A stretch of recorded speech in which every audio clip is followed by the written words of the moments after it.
I'd have pulled out weeks ago if I was going to pull out, you know. I've fought many times with injuries, as you know. I've fought with injured shoulder before.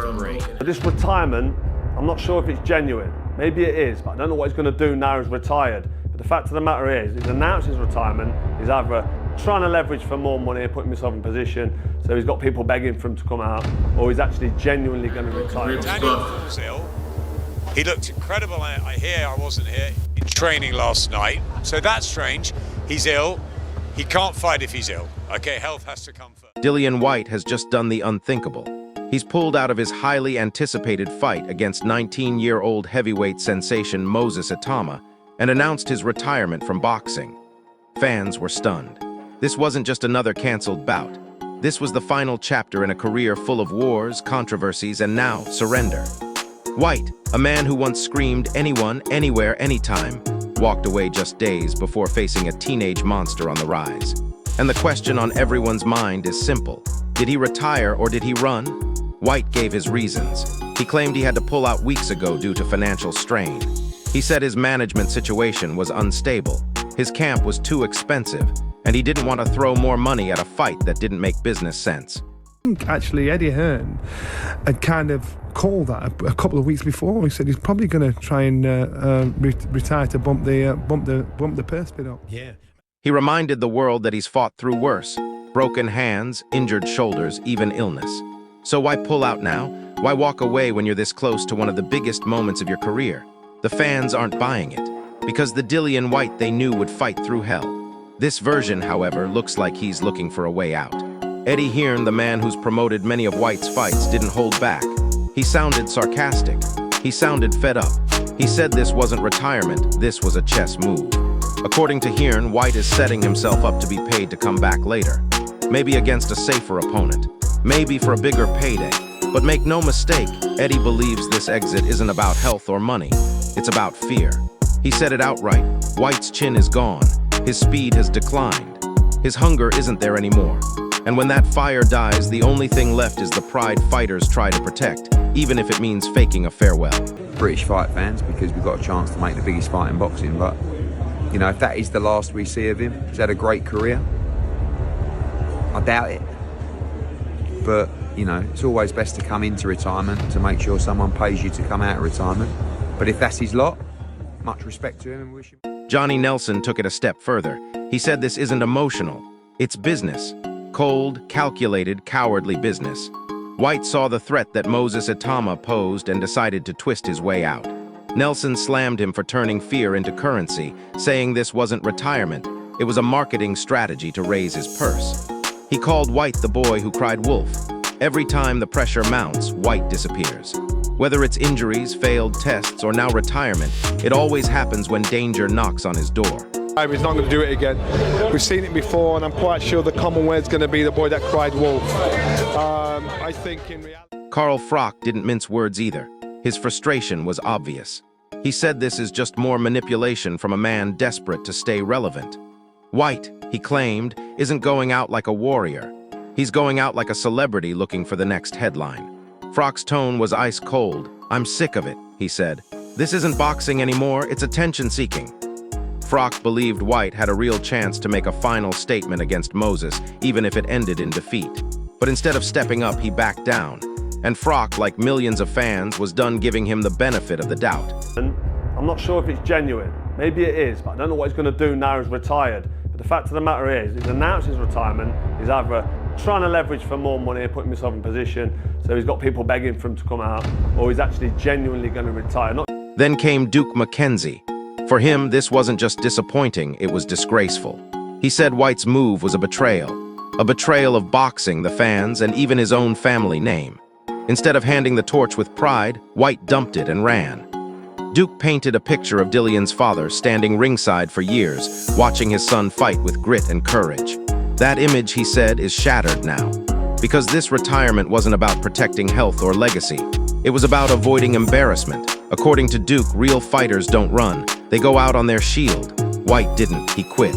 But the darkest shadow hanging over this entire situation is the drug testing history. It's just wrong, in my book. But you know what? I also think that, you know, what he's done, it's like a slap in the face for his dad.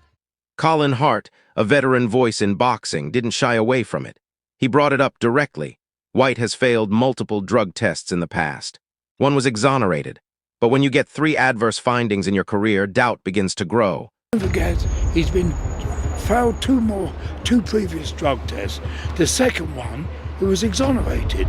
So let's not jump to conclusions. But it's not good for him, and it's not good for the sport. Hart didn't accuse, he didn't throw punches, but his words cut deep. He said it's no longer just speculation, it's a pattern. And when a fighter with that pattern retires right before facing a young, hungry, drug-free phenom, it raises every red flag imaginable. He ended with a brutal truth. Dillian Whyte didn't retire.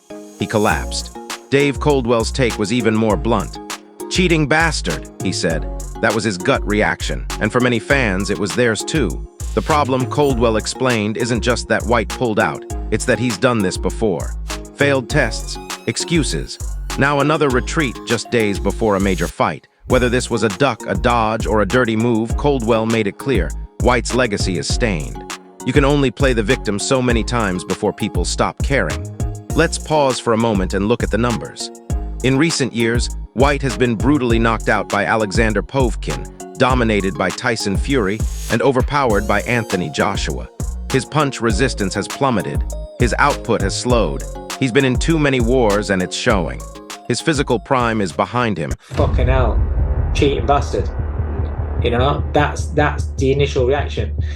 Whether it's a first fail or a third fail, that's the initial reaction. Your gut reaction is, but then obviously we don't know what he's failed for yet, and we don't know what it is.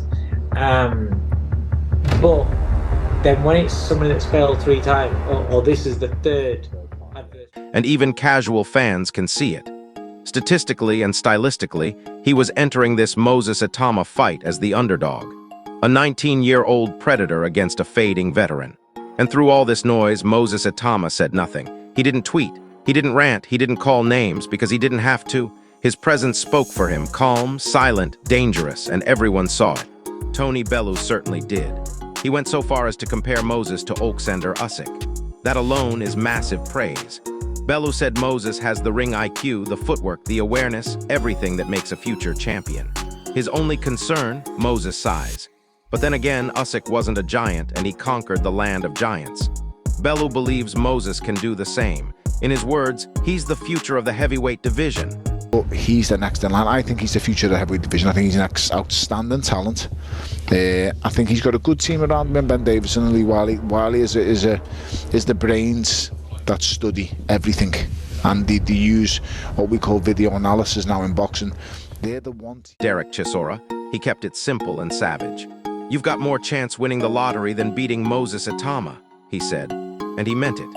Chisora pointed out that Moses is not only 19 and fearless, but already backed by elite coaches like Ben Davison.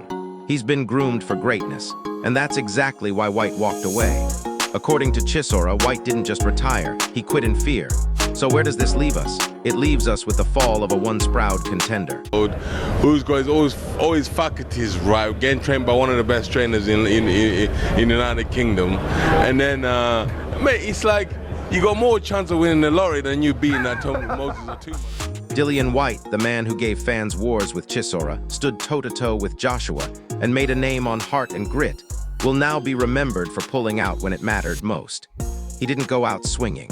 He didn't pass the torch. He slipped out the back door under a cloud of excuses and suspicion. He's a big personality and he sells fights so well, and he's a big character, and the press conferences, the build-up to fights, and what he delivers in the ring. The guy is a serious talent, and he'll be missed when he's retired. And on the other side of that door stands Moses Itauma. Silent, unshaken, ready, he didn't need a headline to claim attention. He let the world come to him. Whyte's retreat wasn't just a step backward.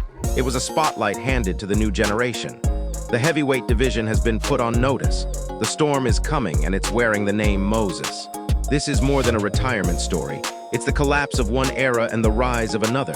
The torch wasn't passed, it was dropped. I put that 3-4 weeks ago when I knew that obviously the manager position was going to be in place. You know, obviously my camps cost a lot of money. My training camps cost me a lot of money, you know what I mean? So I had to just pull out early to save all of this and money and stuff. I got like a lot of people. And now Moses Itauma is picking it up and running with it. So if you love boxing, if you care about the future, and if you're tired of the drama and the dodging, then keep your eyes on Moses. The takeover has begun, and this is only the beginning.